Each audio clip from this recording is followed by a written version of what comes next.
Dari sini kemarin sudah saya ulang lagi, pentingnya kita melihat surat Al-Baqarah.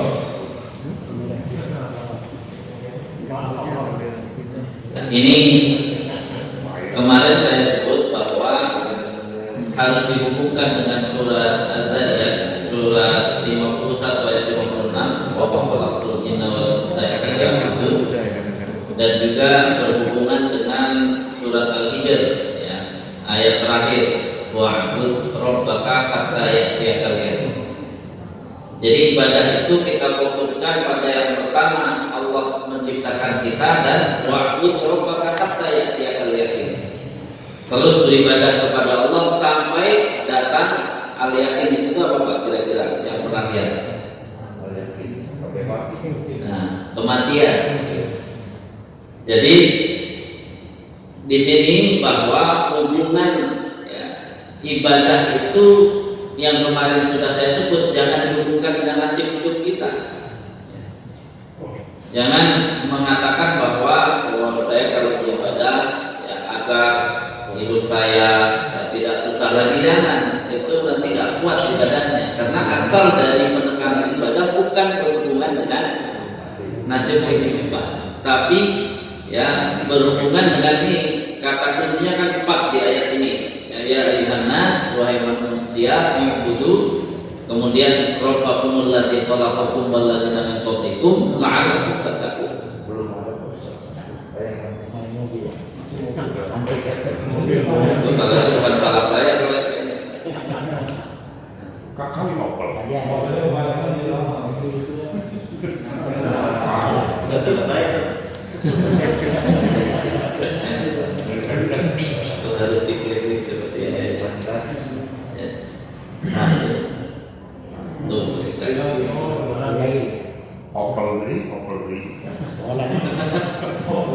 kalau di sini tampil langsung kenapa hilang?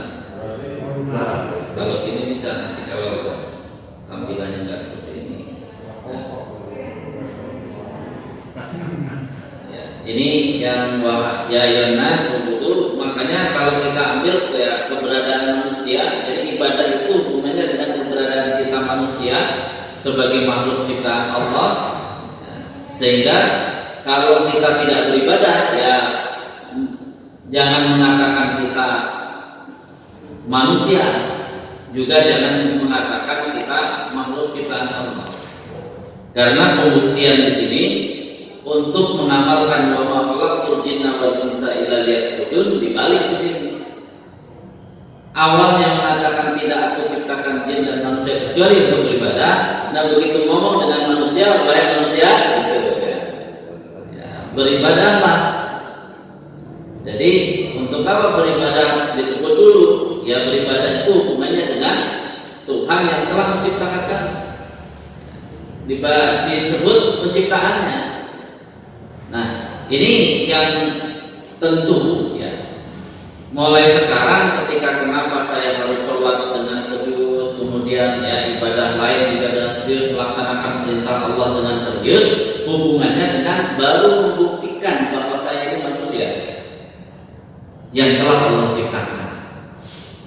Jadi ini penekanan bahwa ternyata ketika Al-Quran itu yang pertama di surat Al-Baqarah ketika dijelaskan diturunkan dan surat Al-Baqarah ayat berapa ya? Syahrul Ramadan alladzi unzila fihi Al-Quran, ayat 185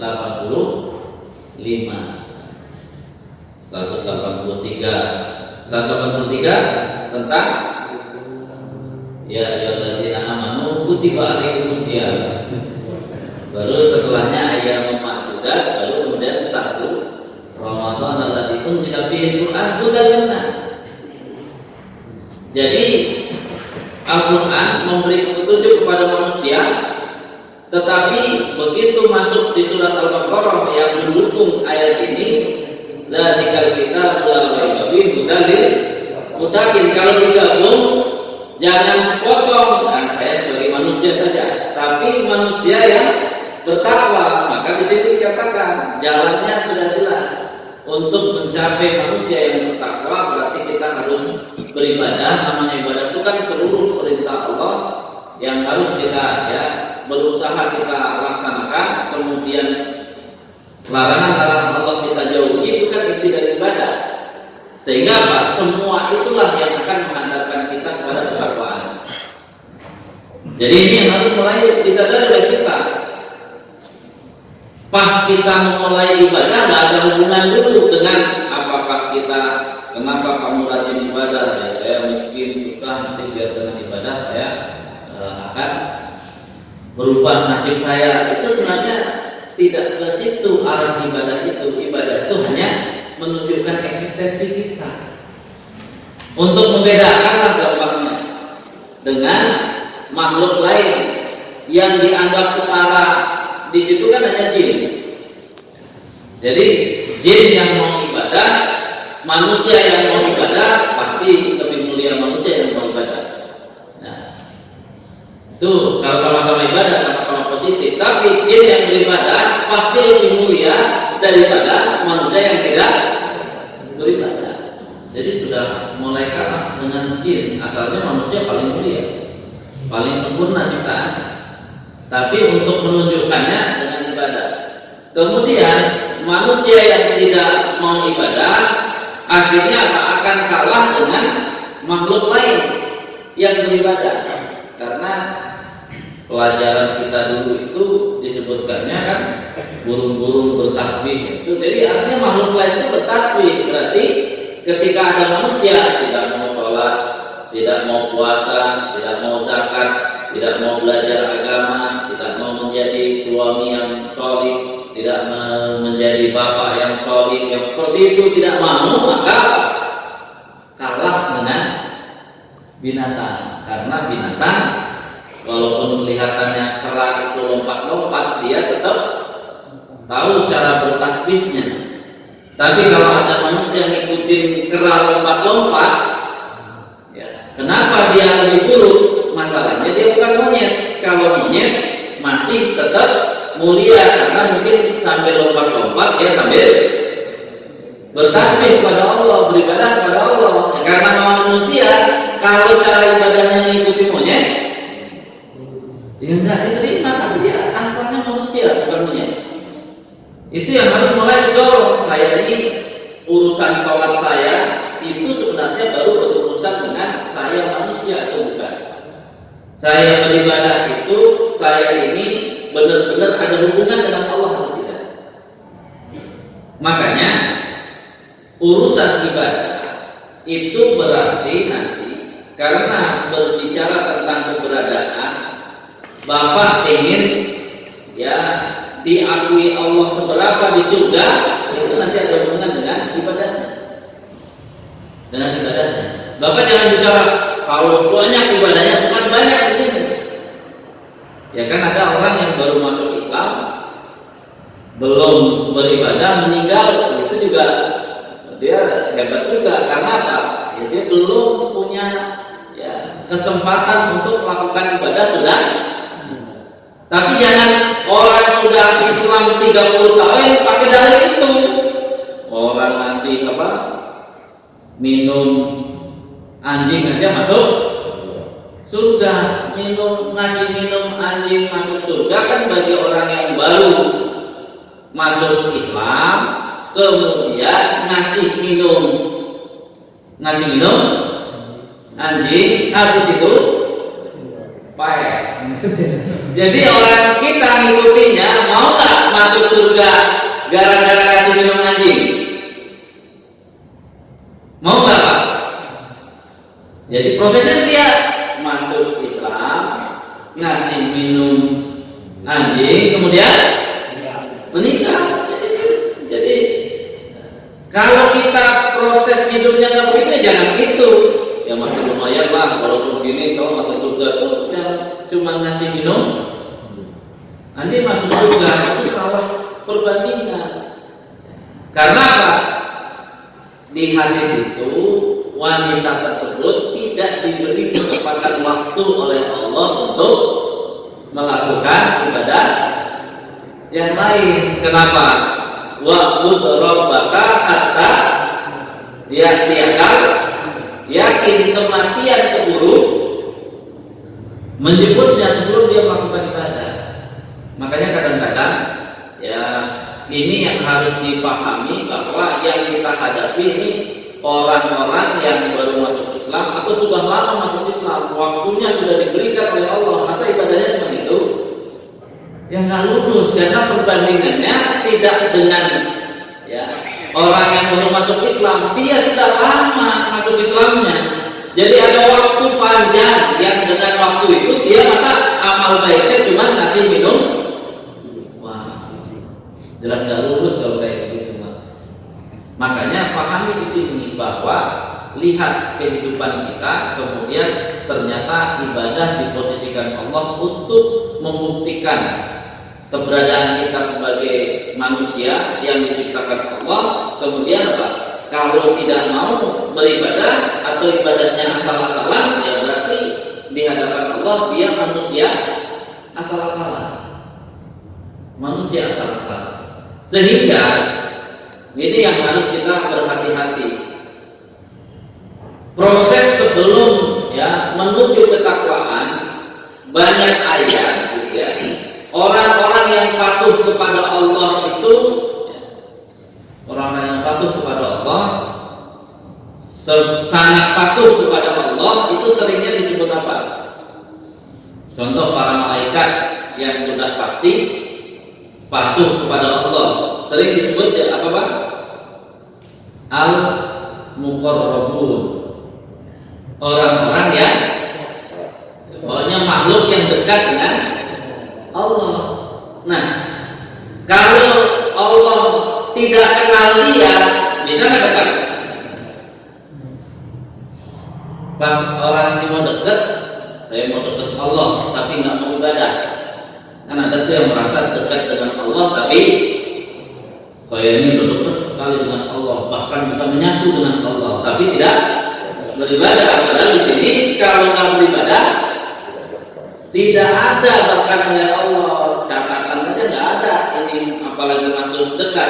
Ibaratnya baru masuk pintu, izin itu siapa? Nggak dikenal. Jangan apa? Jangan masuk. Makanya nggak bisa masuk surga kalau tidak ada ibadah, proses ibadah kepada Allah susah. Karena apa?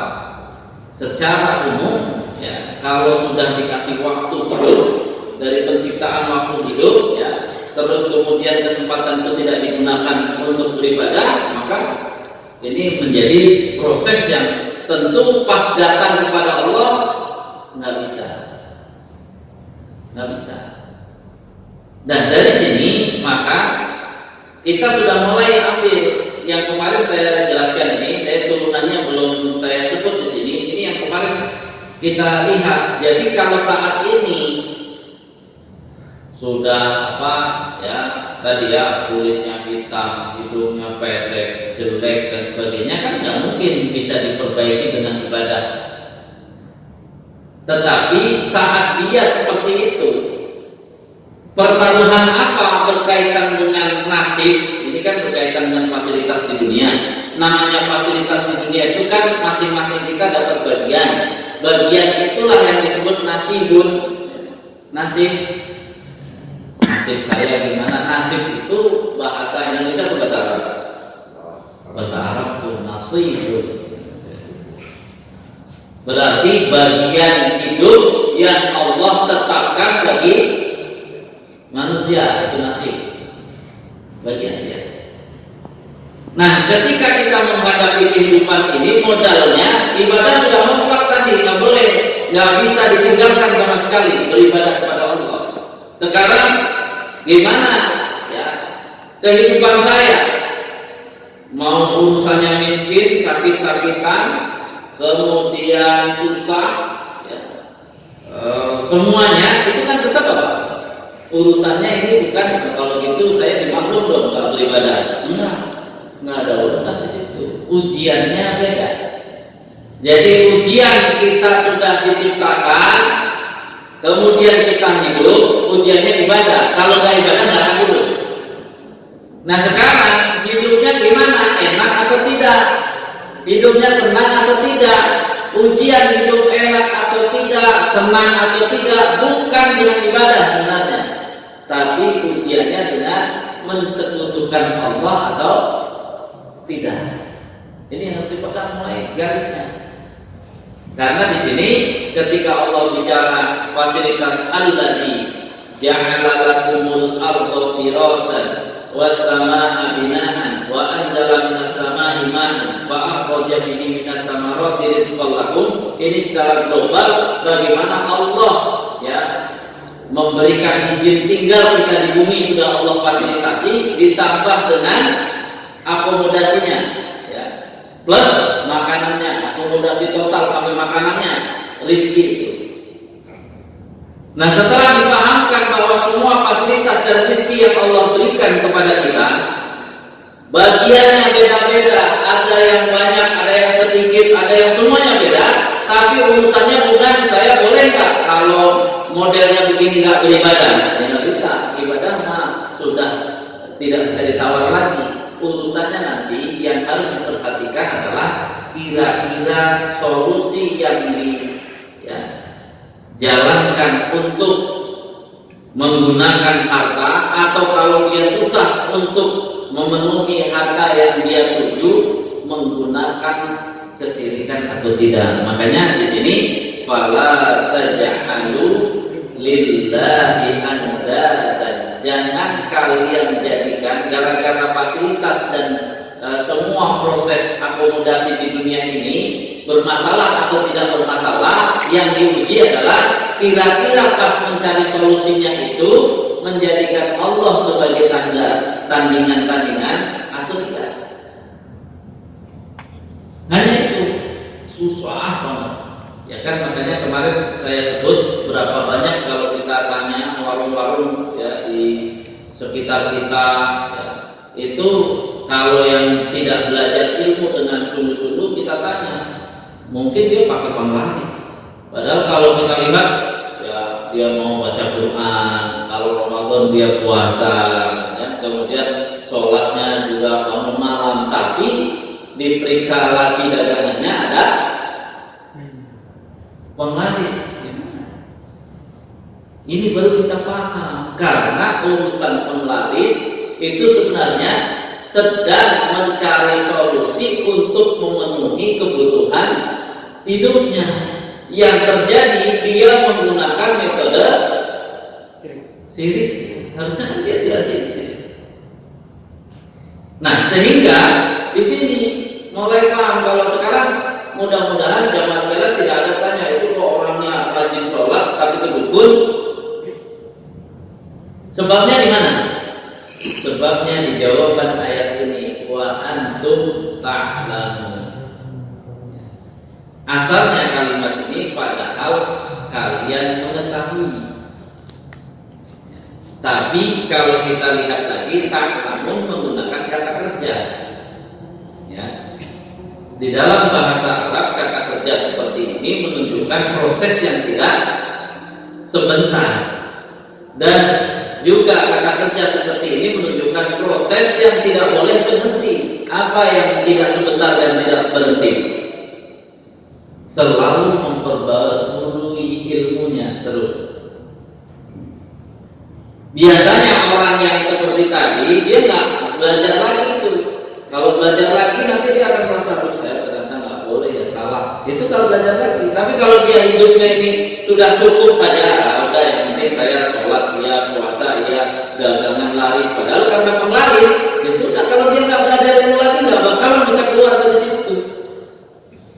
Makanya kalau sudah bicara menghindarkan kesyirikan, kunci utamanya apa Pak? Apa tadi kunci utamanya? Wa antum ta'lamun itu apa? Apa tadi kuncinya? Terus menerus belajar dan terus menerus memperbaharui ilmunya. Itu kuncinya. Jadi kalau ada bapak punya saudara, dia berlaku syirik, bapak cuma nasihati, dia nggak bakalan berhenti. Gimana caranya berhenti? Dia ketemu orang yang dia percaya, lalu diajarkan ilmunya, baru bisa berhenti. Jadi rumit atau tidak Pak menghindar dari syiriknya? Rumit ya. Pertanyaannya, karena dia dagangnya pakai penglaris, sholatnya nanti diterima atau ditolak? Puasanya diterima atau ditolak? Semuanya tolak. Gimana kira-kira? Sementara dalam pandangan ilmunya dia akan selamat karena apa? Rajin sholat, rajin puasa, bahkan puasa sunnah, rajin bersedekah, rajin semuanya. Tapi lupa sebenarnya modal semuanya itu dia capai dengan menjadikan Allah menjadikan tandingan-tandingan bagi Allah. Mau naik jabatan, rajin tahajud atau cari orang yang bisa memuluskan jabatan. Di kita masih banyak. Mau jadi pemimpin saja harus datang ke orang pintar. Makanya berarti dia belum pintar. Dipilih oleh kita, mimpin kita. Ya, jadi yang namanya orang nggak pintar mimpin kita. Kira-kira hasilnya? Ya, hasilnya kacau. Ini yang harus dipahami. Jadi kesyirikan tidak ada hubungan dulu dengan semangat orang beribadah. Itu beda jalur. Kesyirikan dihubungkan dengan saat diuji kehidupan di dunia, ternyata solusinya ikut Allah atau ikut setan. Menduakan jalan Allah itu biasanya jebakan jalan setan. Jadi di sini penegasan. Nah, yang sering kenapa banyak kisah orang hijrah ini tiba-tiba usahanya menjadi masalah. Kan banyak kan kalau tadinya hijrah akhirnya susah, sehingga itulah ya ujian dari Allah sekaligus kekuatan setannya masih banyak. Kenapa belum mau hijrah? Takut bangkrut karena nggak ngaji bahwa nilai keimanan itu lebih besar dari usaha dia. Tadi pagi kan sedikit banyak sudah bahwa keimanan itu harganya sangat mahal. Jangan dibandingkan lagi dengan usaha dia. Nah, makanya setan itu pintar. Dia ketika pilih keimanan, dia memang keimanan itu harganya lebih tinggi dari usaha dia. Makanya di situ pertarungannya, kalau ilmunya kurang, mau pilih keimanan atau usaha dia. Padahal kalau dia sudah nanti pilih keimanan, usahanya pelan-pelan bisa bangkit lagi kan? Bisa bangkit lagi dalam keadaan sesuai surat Al-Baqarah ayat 22 ini yang menunjukkan apa? Dia mendapatkan fasilitas hidup di dunia. Syarat kedua, fala taj'alu lillahi andadan, tidak menjadikan Allah tandingan-tandingan bagi Allah, dia lulus. Wa antum ta'lamun, karena dia merasa waduh nanti bagaimana, semangat menuntut ilmunya tinggi. Wah, nanti saya kalau ini gimana? Jadi dia pengen apa? Tahu lagi, pengen tahu lagi. Waktu itu sudah saya gambarkan yang sederhana sih, yang sederhana. Proses bagaimana setan ya mengganggu hidup kita itu kalau apa kira-kira balik? Kalau keberadaan setan di sekitar kita terancam. Waktu itu kan ibaratnya sudah saya kasih ya, bapak ngomong cucu, kayak gitu. Kalau ngomong cucunya seneng sama bapak, sukses gitu ya. Terus tapi akhirnya sholat bapak telat, susah. Kira-kira setan perlu menggoda bapak atau tidak? Perlu menggoda bapak atau tidak? Nggak perlu, orang bapak sudah sesuai dengan jebakannya.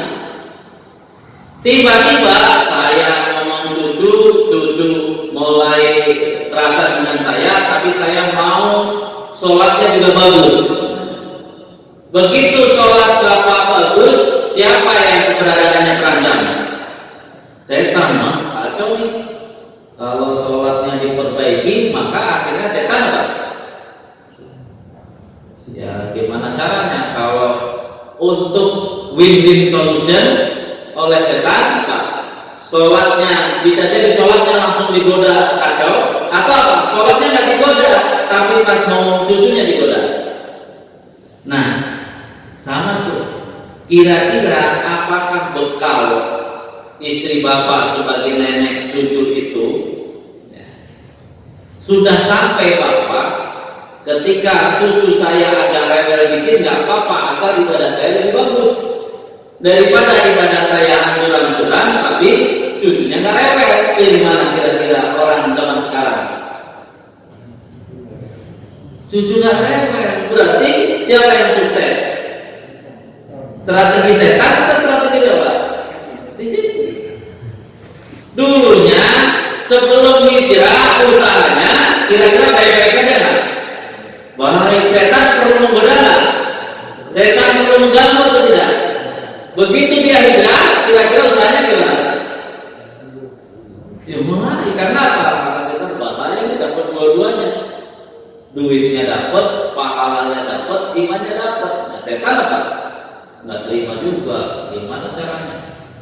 Jadi hidup ini ketika kita mulai memahami prioritas-prioritas, akhirnya memang kita tidak seperti sahabat yang kekuatannya sudah beres 1, beres 2, beres 3. Kalau model-model kita itu Pak, beres 1 mungkin sini diganggu, beres 1 ya itu kekuatan kita, nggak apa-apa. Itu yang harus dipahami oleh kita. Nah makanya ya, kita kembali, ketika hidup kita tidak sesuai dengan ketentuan Allah, ini sebenarnya pertaruhan. Kalau kita sesuai dengan ketentuan Allah, berarti kita kan sesuai dengan Al-Quran. Kita dianggap tidak meragukan Al-Quran.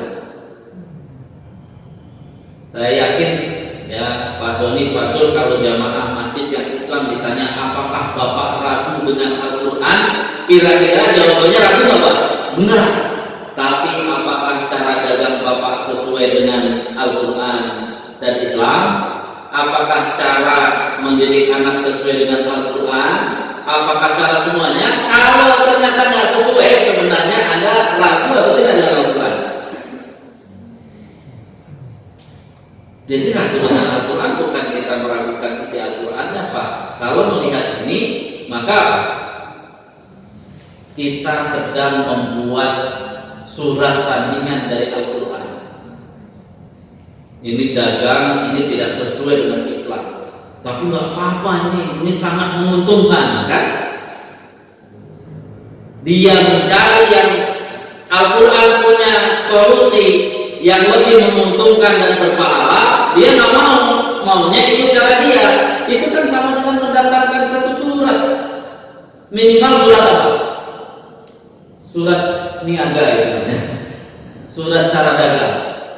Jadi ada ketentuan Islam cara dagang, dia nggak mau pakai karena apa? Dia merasa cara dagangnya lebih menguntungkan. Benar kalau dilihat dari dunianya saja, tapi secara akhirat kalau tidak sesuai dengan ketentuan menguntungkan atau merugikan? Jadi nggak mungkin orang yang rajin ke masjid, rajin sholat meragukan Al-Quran, nggak mungkin. Tapi proses hidupnya sangat mungkin untuk dianggap meragukan Al-Quran. Dalam Al-Quran bilang iya, dia tidak. Dalam Al-Quran bilang tidak, dia iya, kan meragukan. Jadi mulai sekarang ketika kita beribadah tadi tujuannya jelas sekali disebut ketakwaan, kemudian dibarengi dengan cara hidup yang sesuai ya dengan ketentuan Allah, kita tidak berani sama sekali untuk ya, berlaku syirik, maka insya Allah kita tidak dianggap meragukan dengan Al-Quran. Tapi kalau kita tidak mau yang dari Allah tadi ditolak, semua ditolak, berarti kita dianggap meragukan Al-Quran. Maka lihat ayat 24 itu urutannya, ya silakan kalian kerjakan, tidak kalian kerjakan, karena kalian hidupnya sudah tidak mau sesuai dengan ketentuan Allah, maka kalian akan menjadi waqud. Waqud itu kan bahan bakar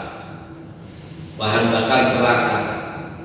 Agak susah. Waqud itu artinya kalau zaman dulu waqud itu kayu bakar. Sekarang kan ini kita gabung dua sisi nih. An-nas menjadi waqud. An-nasu ya waqudun nar. Manusia menjadi kayu bakar neraka. Ini penting hubungannya biar kita paham. Paling mudah sebelum kita bicara tentang bahan bakar, kayu bakar, perumpamaan manusia dijadikan apa dulu? Dijadikan seperti pohon. Itu berarti surat Ibrahim ayat berapa? Surat 25 atau 24 ya. Alam tara kaifa darallahu masalan kalimatan thayyibatan kasyajaratin thayyibatin. Ya, dia surat Ibrahim ayat 24 atau 25 paling bawah, baris bawah. Lihat, itu berada dalam nilai ketakwaan atau nilai keimanan itu seperti pohon yang hidup. Jadi kalau kita ini memiliki keimanan tadi, ibadah jelas nanti, tantangan dia tidak syirik kepada Allah dalam kehidupan, ada masalah kehidupan, dia solusinya menggunakan Islam. Ada yang tadi bagaimana saya punya kelebihan ini, solusinya sesuai dengan Islam. Saya menjadi pemimpin, solusinya dengan Islam. Dia tidak berani menjadikan tandingan kepada Allah, atau dia tidak mau membuat surat tandingan terhadap Al-Quran karena cara memimpinnya tidak mau seperti ya proses-proses dalam Islam. Itu kan berarti memberikan tandingan. Maka orang seperti ini maka seperti pohon yang kokoh, pohon yang masih hidup. Pengalaman kecil saya, ya mungkin bapak-bapak yang tinggal di kampung, kalau pohon masih hidup akan dijadikan kayu bakar atau tidak? Enggak. Yang dijadikan kayu bakar pohonnya mati.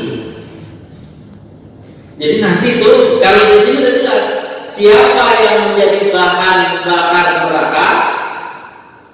Manusia-manusia yang mati ketakwaannya, mati keimanannya.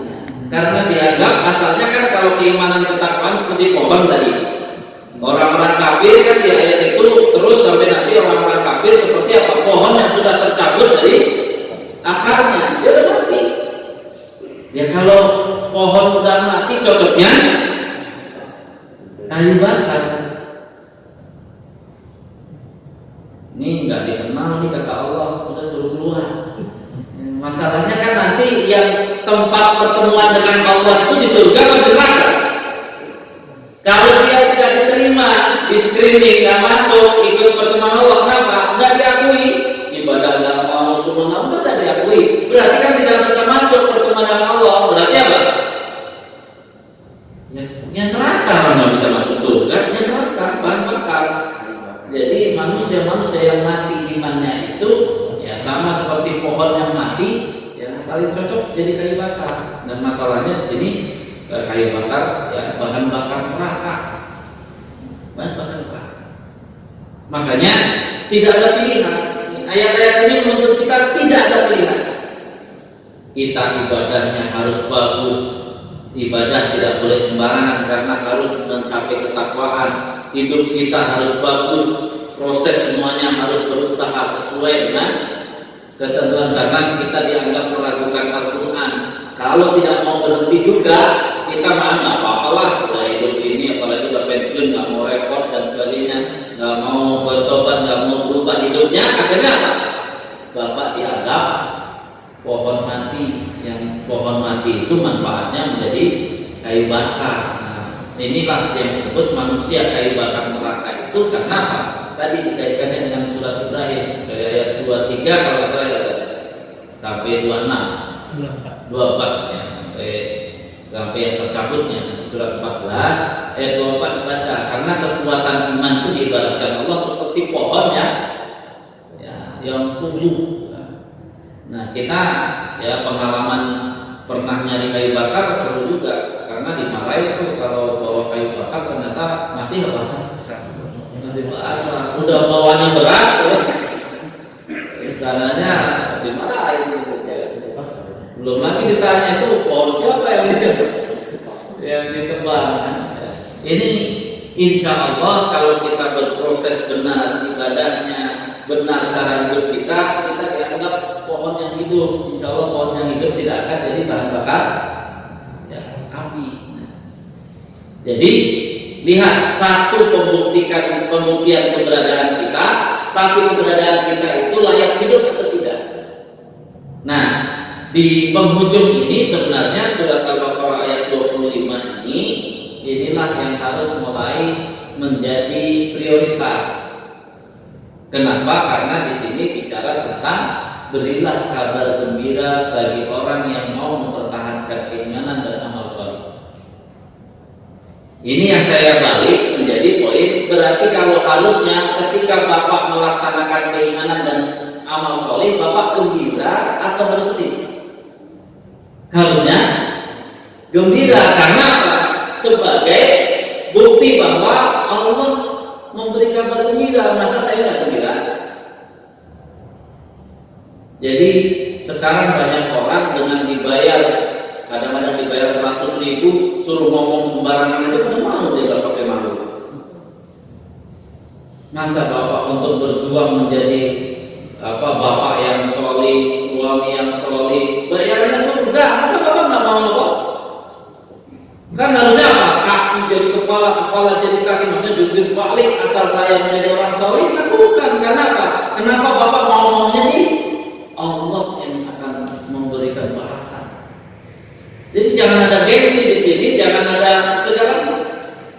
Saya sampai merenung kalau misalnya kita mendidik anak hebat.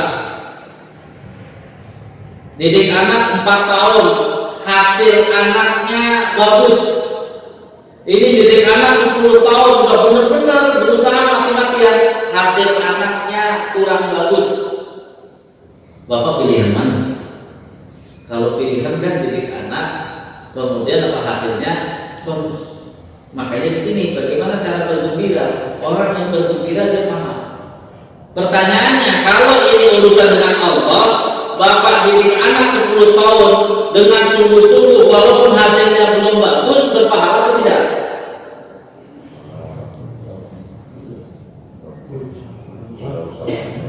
Berpahala karena kalimatnya di sini bukan apa bergembira dengan hasilnya, tapi bergembira akan diberikan surga. Berarti kan di hadapan Allah.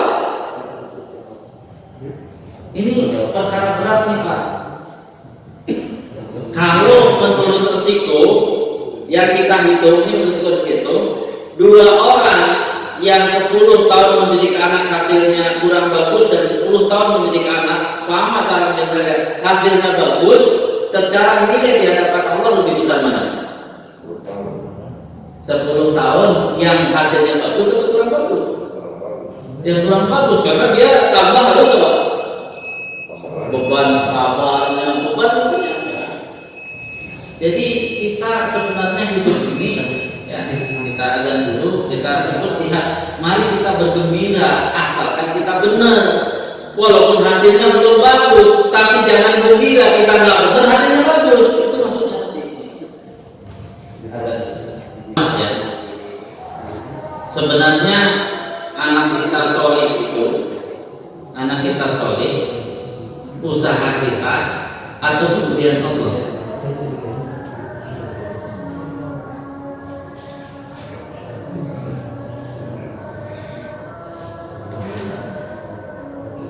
Robbana hablana Robbi habli minas sholihin. Habli itu menunjukkan apa?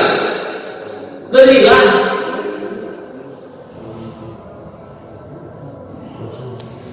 Kalau sahabat Nabi sudah khatam, Pak, mereka akan ikhtiar maksimal mau anaknya benar-benar soleh atau tidak benar-benar soleh. Bagi mereka sudah apa? Sudah tawakal. Maka profesor-profesor pendidikan di Timur Tengah yang paham akan ilmu pendidikan, Pak, nggak pernah mau menceritakan keberhasilannya mendidik anaknya walaupun anaknya hebat-hebat, karena mereka sudah paham bahwa itu pemberian Allah, Pak. Karena dua orang yang sama-sama mendidik anak dengan cara yang sama, hasilnya sama atau berbeda-beda? Berbeda-beda. Jadi fokus kita, Pak, mau anak kita seperti apa, kan fokus kita yang kita teladani adalah usaha yang saya lakukan apa yang diarahkan oleh agama ini. Yang penting saya sudah melakukan terus-menerus, nggak boleh putus asa hanya gara-gara anaknya belum beres. Lakukan lagi, nggak ada. Karena apa? Itu mah sama dengan orang dagang, hasilnya berapa? Sama. Maka ketika kita mengatakan nih, contoh didikan anak saya yang sukses, itu sama dengan orang sombong. Itu hasil siapa? Itu hasil tangan saya. Padahal hadza min fadli Rabbi, semuanya itu karunia dari Allah. Di sini sama seperti inilah. Kan kalau sudah cukup sepuh, begitu bangun malam, wudu, kira-kira batal lagi nggak? Nah, stres nggak, Pak, menghadapi batal lagi? Mulai sekarang jangan bergembira, karena dihitung pahala qiyamul lailnya saat dari bangun. Walaupun dapat 2 rakaat yang nggak batal, ini tetap apa? Dinilai qiyamul lail, asalkan Bapak gembira karena Bapak nggak ngerti. Karena kita biasa fokus dari hasil, seolah-olah ibadah kita malam itu cuma 2 rakaat. Sama dengan Bapak datang ke sini nunggu sholat belum pada datang, sudah azan itu belum pada datang, gitu ya. Bahkan lama banget lagi udah ditunggu saja sampai ada orang 1-2 orang, gitu ya. Kalau dilihat hasil sepintas, sholat duhurnya sama 4 rakaat dan waktunya segitu kan. Nah, kalau dengan cara pandang itu berarti dia tidak percaya bahwa ini yang ngasih pahala, yang ngasih balasan Allah, bukan kamu. Kalau manusia memang begitu, dia seolah-olah dia dapat 4 rakaatnya itu yang dihitung, padahal hadisnya jelas dari sejak dia injekkan kaki ke masjid dihitung sebagai pahala sholat. Di sini kan kalau kamu mau bergembira, jangan lihat di depan matanya, tapi kembalikan kepada Allahnya. Oh, saya tetap semangat nih, bangun lagi baru dapat 1 rakaat batal, wudu dengan gembira. Sekarang jangan sedih lagi, baru saja batal lagi dengan gembira. Kenapa gembira, Pak? Ya, ini tetap saja yang dihitung oleh Allah bukan saya selesai sholatnya, tapi saya berjuang untuk sholat dari awal, ya sudah digaji oleh Allah, sudah dinilai gajinya. Jadi mulai sekarang apa saja beriman dan beramal soleh itu bisa dengan gembira kalau ilmu kita mulai dipahami dengan utuh. Jadi jangan sekedar apa, memang manusia itu pengen yang kelihatan. Jadi kalau di malam anaknya jadi tambah soleh, itu ya itu, tapi itu kan baru balasan dunia. Kalau kita tidak tahan, setan menggoda, habis juga, Pak. Sama juga, sudah hasil anaknya kurang soleh, nggak tahan godaan setan, kalau nggak dapat 2 lagi, anak anaknya nggak solid, usaha dia babak belur, dan itu kan pasti. Selama aja di masjid bisa anaknya babak belur begitu, ya. Karena begitu, kan lebih berat dia menghadapi kehidupannya daripada yang bapaknya padahal nggak ngapa-ngapain, anaknya langsung hebat solid, ya. Kan bisa juga merasa bahwa itu amalannya. Jadi di sini intinya Pak, dari awal kita ibadah, usaha kita yang serius, problem kehidupan kita, pertaruhan antara ikut jalan Allah atau jalan setan. Kemudian kita benar-benar harus mengambil keputusan, saya harus ambil jalan Allah apapun yang terjadi. Karena apa? Kita dianggap meragukan Al-Quran dan membuat tandingan Al-Quran di situ. Sehingga kalau itu yang kita lakukan, kita ingin menjadi bahan bakar neraka, mulai sekarang yang sempit itu kan dada kita. Mari kita luaskan, kita bergembira memproses kehidupan ini. Yang penting kehidupan saya sesuai dengan ketentuan Allah. Hasilnya seperti apapun itu ujian. Hasil itu ujian. Hasil bagus ujian. Hasil itu nggak benar. Pokoknya kita berjuang saja. Udah nasihatin 10 kali, istrinya nggak mau juga, ya udah nasihatin terus. Jadi ini kan PR besar bagi kita. Dengan ayat-ayat ini intinya satu, sahabat Nabi selalu bergembira selama tetap dalam keimanan dan tetap dalam melakukan amal saleh, sehingga dia tidak pernah merasa menyesal. Kan kalau kita nyesel, saya biayai anak masuk pesantren habis sekian, ternyata apa? Hafal ini aja lupa, kulhu aja jadi imam lupa. Jadi itu prosesnya nggak hilang gitu ya. Tapi apa? Kita diuji 2 kali, sudah kita berusaha, hasilnya nggak bagus. Sekarang ketika punya masalah, kembali kepada cara Allah atau kembali kepada cara setan. Kalau kembali cara setan, kita putus asa, udah bahan bakar neraka kita. Tapi kalau kita ulang lagi, usaha lagi, semangat lagi, ya udah kita tetap wa basyiril ladzina amanu wa 'amilus shalihat anna lahum jannatin tajri min tahtiha al-anhar. Ini mudah-mudahan menjadi bekal hidup kita untuk maju terus dalam keimanan dan amal saleh apapun yang terjadi, karena itu semua sudah jelas dari sini. Wallahu a'lam bishawab. Jadi mudah-mudahan jamaah-jamaah kita itu menjadi mujahid beriman dan beramal saleh yang serius. Tidak ada mau diomongin apa saja pun, bapaknya rajin, anaknya kacau, coba aja. Apalagi anak saya kacau, kan tambah dua-duanya kacau.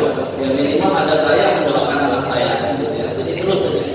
Jadi ini mudah-mudahan sehingga jamaah ini menjadi ya lokal yang cukup, sehingga bagasi menjadi yang seperti yang ada. Allah ya kurang lebihnya mohon maaf. Assalamualaikum warahmatullahi wabarakatuh.